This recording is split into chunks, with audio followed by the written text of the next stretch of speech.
எல்லாருக்கும் வணக்கம். கும்பமில் பிறந்திருக்கவங்களுக்கு செப்டம்பர் மாத பலன்கள் எப்படி இருக்குன்றதை இந்த வீடியோவில் பார்க்கலாம். உங்கள் ராசி லக்னம் ரெண்டுக்குமே பார்த்துக்கோங்க.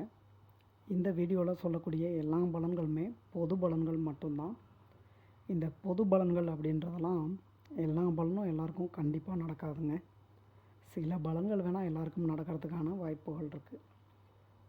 உங்கள் ஜாதகம் எப்படி இருக்குன்றதை பார்த்துக்கோங்க. இப்போ என்ன தசாம்புத்தி நடந்துகிட்ருக்குன்றதெல்லாம் கம்ப்ளீட்டாக பார்த்துக்கோங்க. ஜாதகப்படியான பலன்கள் தான் உங்களுக்கு முழுவதும் நடக்கக்கூடிய பலன்களாக இருக்கும். கும்பமில் பிறந்திருக்கவங்க நீங்கள் படிக்கக்கூடிய மாணவ மாணவிகளாக இருந்தாலும் சரி, இல்லை வேலைக்கு போகிறவங்களாக இருந்தாலும் சரி, தொழில் பண்ணுறவங்களாக இருந்தாலும் சரி, எல்லாருமே எல்லா விஷயத்துலையுமே கவனமாக இருந்துக்க வேண்டிய ஒரு மாதம் தான் இந்த செப்டம்பர் மாதம்ன்றது. சரிங்க, அப்படின்னா நல்ல விஷயங்கள் எதுவுமே நடக்காதா அப்படின்னு கேட்டிங்கன்னா, நல்ல விஷயங்கள் அப்படின்றது உங்களுக்கு நடக்கும் தான், இல்லைன்னாலாம் சொல்லலை. அதாவது வேலை வாய்ப்பு விஷயங்கள் கொஞ்சம் பரவாயில்ல. வேலை தேடிட்டு இருக்கவங்கெல்லாம் சந்தோஷமாக வேலைக்கு ட்ரை பண்ணுங்கள். உங்களோட ஜாதகமில் நடக்கக்கூடிய தசாம்பூத்தின்றது சப்போர்ட் பண்ணி கொடுத்தது அப்படின்னா, சில பேருக்கு நீங்கள் ஆசைப்படக்கூடிய வேலை அப்படின்றது கிடைக்கிறதுக்கான வாய்ப்புகளை ஏற்படுத்தி கொடுக்கும். அடுத்தபடியாக நல்ல விஷயங்களில் சொல்லலாம் அப்படின்னா, பண விஷயங்களில் சொல்லலாம். பணவரவு அப்படின்றதெல்லாம் உங்களுக்கு ஓரளவுக்கு நல்லபடியாக கிடைக்கும் தான். பணவரவுன்றது கிடைச்சாலும் செலவுகளையும் ஏற்படுத்தி கொடுக்கும். சில பேருக்கு வண்டி வாகனங்கள், இந்த மாதிரியான ஆடம்பர பொருட்கள்லாம் சொல்கிறோம் இல்லைங்களா, இந்த மாதிரியான செலவுகளும் ஏற்படும்.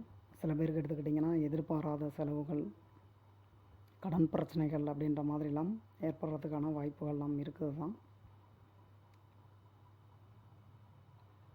இந்த மாதத்தில் ஹெல்த்தை நல்லா பார்த்துக்கோங்க.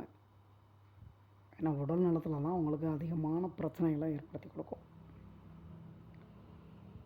முடிஞ்ச அளவுக்கு அசைவ உணவுகள் சாப்பிட்றத தவிர்த்துட்டு சைவ உணவுகள் சாப்பிடுங்க.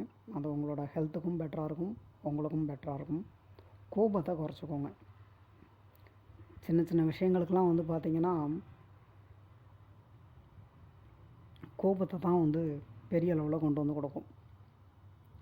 அது கணவன் மனைவி உறவாக இருக்கட்டும், நண்பர்கள்கிட்டையாக இருக்கட்டும், இல்லை லவ் பண்ணிகிட்ருக்கவங்களாக இருக்கட்டும், குடும்பத்தில் இருக்கவங்களாக இருக்கட்டும், உறவினர்கள் எல்லாருக்கிட்டேயுமே பார்த்திங்கன்னா மிஸ் அண்டர்ஸ்டாண்டிங் அப்படின்ற மாதிரி தான் கொண்டு போகும்.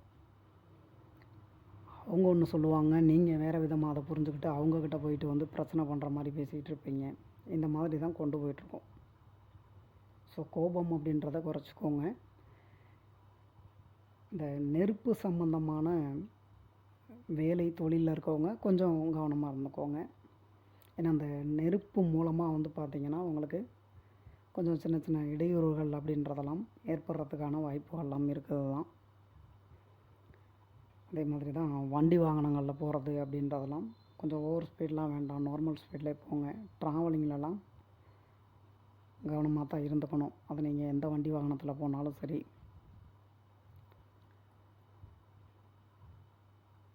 ஏற்கனவே வேலை பார்த்துக்கிட்டு இருக்கவங்களுக்கு வேலை பார்க்கக்கூடிய இடங்களில் சில பேருக்கு இப்போ இருக்க இடத்துல வேலை போயிட்டு இன்னொரு இடத்துல வேலை கிடைக்கிறது அப்படின்ற மாதிரியான வாய்ப்புகள்லாம் இருக்குது தான். ஸோ முடிஞ்ச அளவுக்கு வேலை பார்க்கக்கூடிய இடங்களில் ஏதாவது பிரச்சனைகள் ஏற்படுது அப்படின்னா அட்ஜஸ்ட் பண்ணிட்டு போகிற மாதிரி பார்த்துக்கோங்க. குடும்பத்துலேயும் அதே மாதிரி தாங்க. உங்களோட அந்த ஒரு ஈகோ மிஸ் அண்டர்ஸ்டாண்டிங் அப்படின்ற மாதிரியே தான் எல்லாருக்கிட்டையுமே கொண்டு போகும். அதெல்லாம் பார்த்து நீங்கள் தான் கவனமாக இருந்துக்கணும். நீங்கள் உங்கள் வேலை உண்டுன்னு இருந்துக்கோங்க. அதான் உங்களுக்கு பெட்டராக இருக்கும். படிக்கக்கூடிய மாணவ மாணவிகள் படிப்பில் நல்லபடியாக கவனம் செலுத்துகிற மாதிரி பார்த்துக்கோங்க. யார்கிட்டையும் எதையும் சொல்லிவிட்டு எந்த ஒரு விஷயத்தையும் பண்ணாதீங்க. அது உங்களுக்கு ஏதாவது ஒரு வகையில் பார்த்திங்கன்னா தடங்கள் அப்படின்ற மாதிரியே ஏற்படுத்தி கொடுத்துக்கிட்டே தான் இருக்கும். எந்த ஒரு விஷயத்துலையும் அவசரப்படாதீங்க, பொறுமையை கடைப்பிடிங்க. சொந்தமாக தொழில் பண்ணிகிட்ருக்கவங்க பண விஷயங்கள்லாம் கவனமாக இருந்துக்கோங்க. அதில் இந்த பார்ட்னர்ஷிப்பில் பிஸ்னஸ் பண்ணிகிட்ருக்கீங்க பாருங்கள், உங்களுக்கும் பிஸ்னஸ் பார்ட்னருக்கு இடையில் ஈகோ ப்ராப்ளத்தை ஏற்படுத்துறது, மிஸ் அண்டர்ஸ்டாண்டிங், அதே மாதிரி தான் கஸ்டமர்ஸோடையும் சில பிரச்சனைகள் அப்படின்ற மாதிரிலாம் வந்து ஏற்படுத்தி கொடுக்கறதுக்கு தான் ட்ரை பண்ணோம்.